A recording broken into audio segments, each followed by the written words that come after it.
Today I'm actually going to be making a shelving unit for my kitchen, because where I have my microwave and toaster oven and rice cooker, stuff like that, it's chaos right now. So I'm going to try to make something customized to hold all that stuff.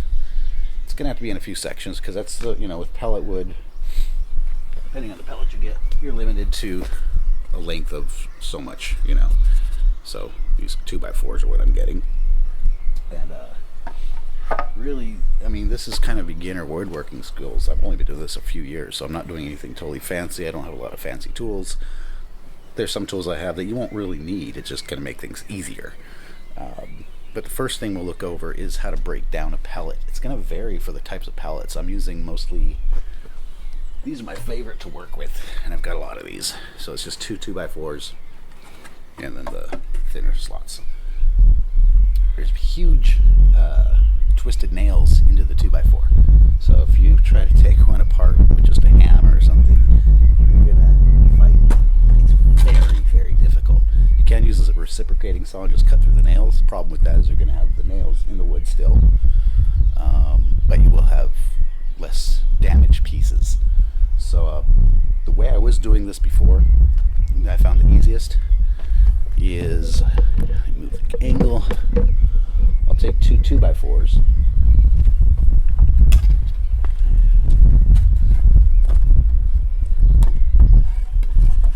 Use it like this to break it up.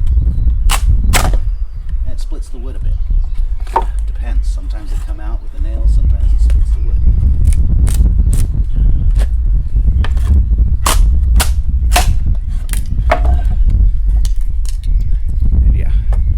So that's not a total loss. If I cut it, I have pieces to use. Pieces that are totally broken, use for firewood. But finally, I've been meaning to get one of these. I got it yesterday, second hand. I got a good deal on it. It's a pellet breaker. If you're good at welding, you can make one of these, or pick one up. I got it yesterday, and I broke down probably about 10 pallets, and I was just really, really happy with this thing. I wish I would have got it a long time ago. So you'll still get some split pallets or split slats with this. It's not perfect, but 100 times easier.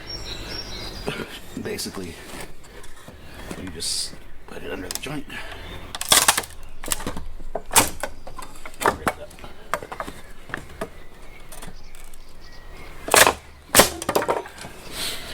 You see that split too? Happens. Depends on the state of the wood, but much easier. Now the most work really involved. Usually I'm getting the nails out with it, so you just hammer them through, but it's getting all the nails out. If you have a crowbar, that's great. I don't.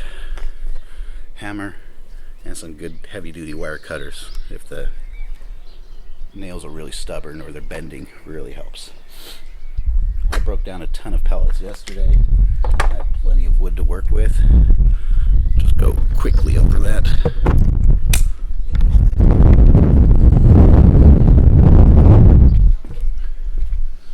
Plenty of 2x4s. I have more inside.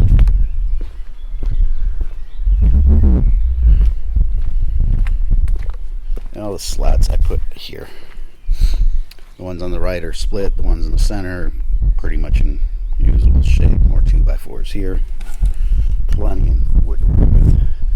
So to try to keep this video from going on too long, I'm going to just kind of take footage of as I go, of just the various process.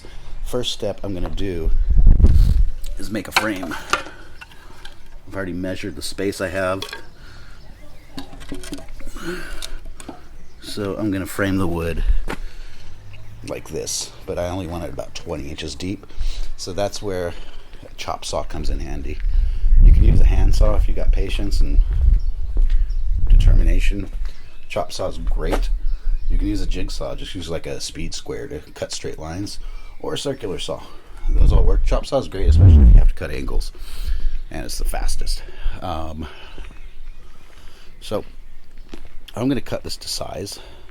Actually, this is going to be the same dimension here. I'm going to make two squares like this. for the frames, for the front and back. And then I'm going to make it 20 inches deep. So first I'll do the framing, show you just quickly how I do that. It's very, very simple. A bit of wood glue is going to be very useful. And measure out and start as I put it together, because I have plans in my head. I'm going to kind of design as I go. When I pull the pellets apart, I save the nails. Even if they're bent, you just flatten them out. They're perfectly fine. These are great nails. That's just from yesterday, from the pellets I tore apart. Quite a few. I drilled 2 pilot holes here. A little bit of wood glue. Make it a lot more stable. So this is going to have quite a bit of weight on it. Try to use as flat of a ground as possible. This is the best I've got to work with here. Just get it flush. You don't have to worry about it being totally 90 degrees, totally square. Because even after you put the nails in, there is some movement you can get into it, but get it as close as possible. Once they're in place, put all your weight on it.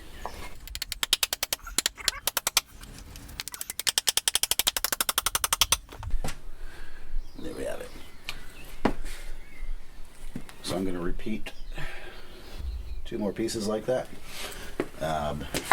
In this case, for the dimensions I want, I am going to have it like this, so it's as tall as possible. In some cases, what I'll do is more like every corner is going to be butted against each other, and that way you get a bit more stability, I think. But this will be fine.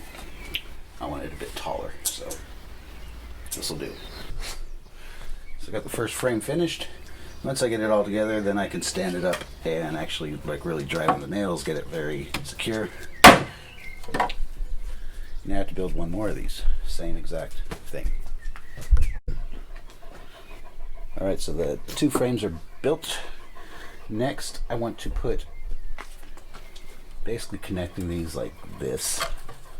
I'm going to do 6 of these. So 2 on each side at the top, 2 at the bottom, and then 2 in the middle for a shelf. And I want the tabletop of this to be about, I don't have to be exact on measurements, so to make it easier, and I don't have to rip any 2x4s because I have a problem with my table saw, I'm going to go to 4 of these wide, so it's going to be like that. So what I want to do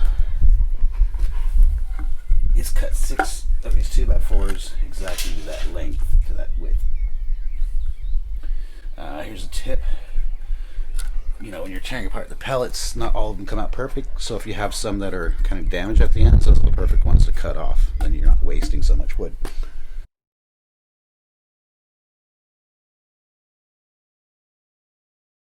Another thing I forgot to mention, some people talk about pellet wood being treated with chemicals and toxic. Some of them are. You want to find pellets that have this HT on it. That means heat treated. If there's, I think it's MB, it's like methylbromide, something. That's like a pesticide chemical. It's not good. Even if you're cutting with it, you want to wear a mask. I wouldn't suggest using it. Try to get the heat treated ones. These are usually heated up in a kiln to kill any bugs or larvae in it, and they're safe. Hi, Odin. Hi. Alright, so now I got the 6 pieces cut. I'm gonna, this is gonna be the top. So I'm gonna put them this way, just to give more support to nailing that countertop. That's one thing you're gonna hear anyone that does woodworking say, is you cannot have enough clamps. I need more, but this will do. So I'm going to actually glue it and clamp it in, drill the pilot holes, and nail it in place. Do the other side, and then connect it to this other frame. So I'm going to clamp it like this. I'm actually going to move it over here because it's a flatter surface, so I'll do it off camera. Clamp it in place, drill the pilot holes, nail it. And those nails are probably going to be longer and sticking out. That's okay. What I'll do is just grind them off with a angle grinder. Had it clamped in 2 places, and I put 2 nails here and 4 here, and one the other direction. You see it's poking out. They're a little bit longer. So what I recommend, and on this side, you see them coming out, is before proceeding, grind those down, file them down. I'll use an angle grinder. It's the quickest way. Because these are rusty nails from pallets that are reclaimed, and it's very easy to stab yourself on these. So I got those two pieces in place, and this is where things can easily go wrong and cause problems. That's my three pieces I'm going to add to the top. So I'm going to already slide this in place. I try to pick, that's going to be the top, so I pick the wood that's most cosmetic for it. And line those up, and now I'm going to put this other piece in here to make sure it all fits well. Because otherwise, if I did it right to the edge, you see, it would have been short, and it's going to have a hard time fitting. So I'm going to actually get a big clamp and hold it together here across this way, and then clamp those pieces and attach these parts.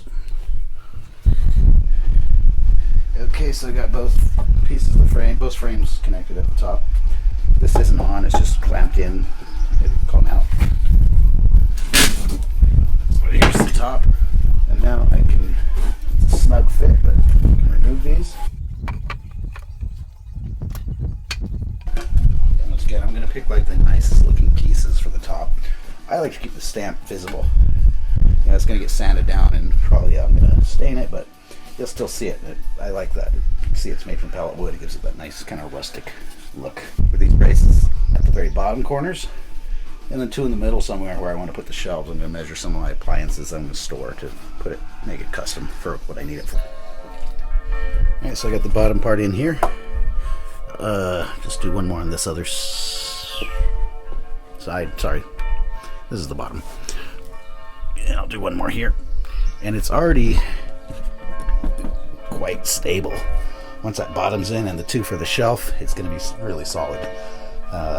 So get that last one in, and then the shelves, then the tabletop. Okay, so all four joints are assembled. Now I'm going to put the shelf. My idea is to put a toaster oven on the shelf down here, so I'm going to go measure the dimensions of that to see how much space I need. Put one of these on each side, and then I'm going to use those thinner slats to make the shelf across on this.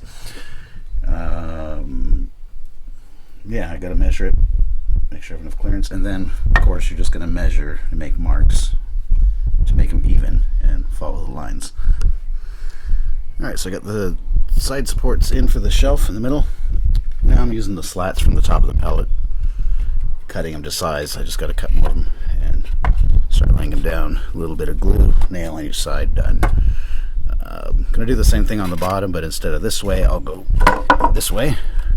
And it's easier to work from the bottom up, otherwise you're trying to hammer with the shelf in front of you. So I'm actually going to do the bottom first, now that I think about that. Then the middle, then finally the top. And hopefully still have enough time today to do a quick sanding and maybe get a coat of lacquer or stain on it. So got the wood cut for the bottom, and like always, there's always like never perfect. There's a gap here since my table saw is not working right. Normally I could just rip it with the table saw, perfect cut. So I just split this and did it with a hatchet. It's a little bit oversized still. Once I get all the other pieces, I'll just kind of either use a sander or planer to get it in there, and it'll fit. So now glue these in, nail them in. Just gonna use some smaller nails I have from another pallet. Shelves are installed. Now all that's left is the countertop. These 2x4s in place. So I'm done for the day. Everything's assembled. Going to clean up for today and come back tomorrow to stain it and sand it and all that fun stuff. So day 2, I could have got a lot more done yesterday, but I didn't work straight through. I had a lot of breaks in between, a couple phone calls, stuff like that. But today's Sunday, so in Germany you can't use like loud tools, mow your lawn, stuff like that. So I did go over it quickly anyways with a sander. It's a bit loud, so I did it just mostly the top to work on today. Use a rough grit, then a fine grit. I also, because I'm kind of making it match the other ones I have in the kitchen, the other one. So I took a hand planer, and just kind of do this to the edge to smooth it out, give it a nice look. Not too worried about the front, because I'll probably put trim. So next I'm going to start on the finish. I've already sanded the top.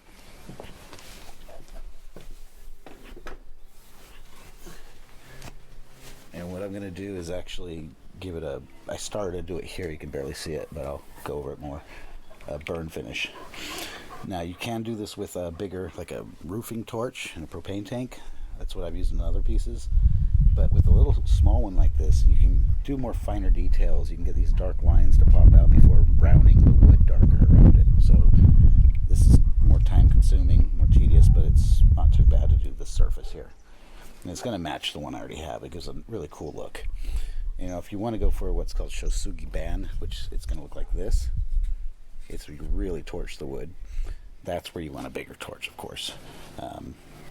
I had one I was borrowing. I don't have it here right now. And anyways, I wanted to go for a little lighter look. And this is, you know, obviously you want to do this before you assemble it when you're doing this technique in most cases.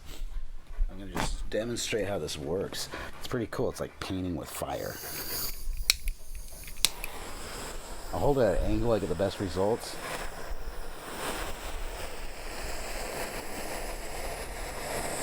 And a lot of it will sand out, so it's kind of, you can go as dark as, if you go where it looks too dark or you flare up in one spot, you can clean it up with sandpaper. You see it makes those grains really, in the softwood, come out nice. So I'm going to finish this off cam because it's pretty awkward at this angle and trying to get it into the camera. Right, to give you an idea how this is coming along, see, I've done these three and not these two, obviously. The first one, I did the same, about the same amount of burn on it, but I only sanded it with a finer grit sandpaper, 100 grit. It's the finest I have to work with today. Just give it a quick sanding, and that kind of lightens it up. Not a big difference. I'm probably going to stain this with an oil, like a canola oil or vegetable oil, and that darkens up the wood. So I'll see after I'm done. I probably hit it pretty quick with the sandpaper, but just so you can see the process of this, it's pretty cool. You'll just kind of follow the grains, and I go this direction, flame first.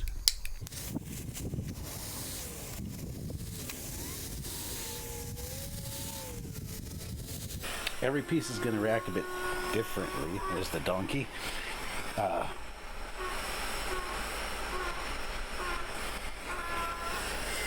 So this has kind of like this mill saw cut to it, so you'll see this reacts a little different.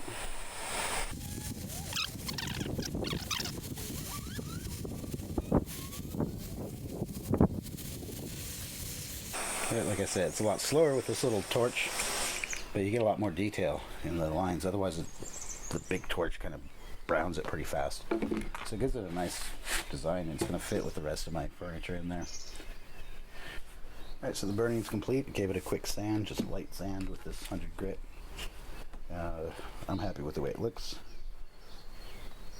Thunderstorm's coming very soon, so I'll have a lot more time to work on it. One thing I should have mentioned before, a good tip. When you're got the frame together and you start working on it, putting it in the shelves and everything, it's very, very helpful to mark it with a pencil or whatever, where the top is, which direction it's intended to face, where the sides are, because it's very, very easy to make stupid mistakes. I even did that yesterday, drawing the lines down where the shelf goes, where I started to draw them on the wrong part and had to redo it, and luckily I didn't. It was just the drawing the lines, so it's not a big deal, but it can waste some time like that way. Alright, so for the finish, I just decided to use some vegetable oil. I already did these two pieces. You see it kind of makes it almost an orange tint, but makes the blacks come out nicer. It still has a natural look, so I like it. And it's very simple. Just pour a little bit on. And I'll kind of work it in with a paper towel. And the wood's going to absorb a lot, so I like to let it with kind of thick coat. Let it sit in for a minute or a few minutes. And then I'll come in with another towel and wipe off any excess I can. Excess.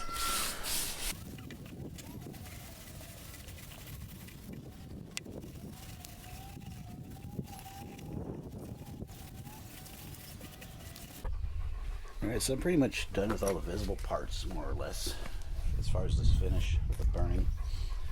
What I did is I have this metal cutout, a laser cutout a friend made for me of a wolf, and I took this and just laid it down and burnt around it.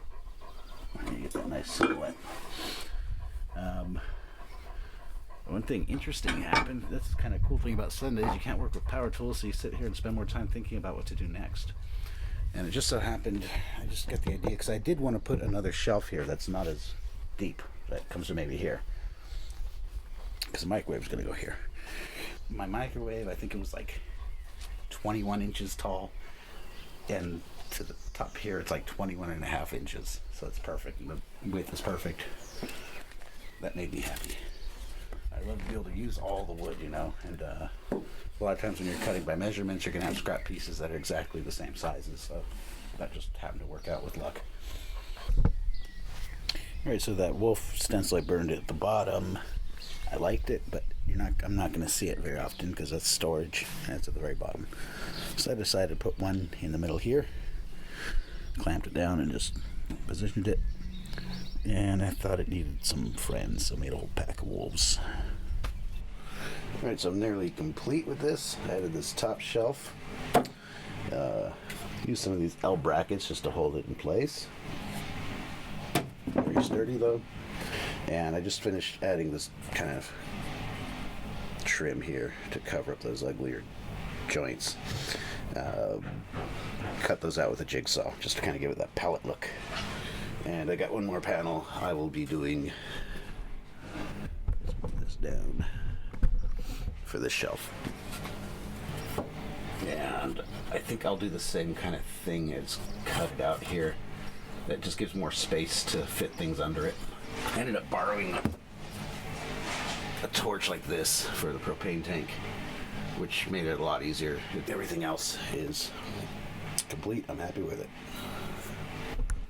Okay, so pretty much finished with this project. What I ended up doing is making a second one, as you see here. Same exact process, I just cut it shorter to fit in this space. Only thing left to do is make a trim on this like I did here to cover these, you know, these end pieces that don't look so nice.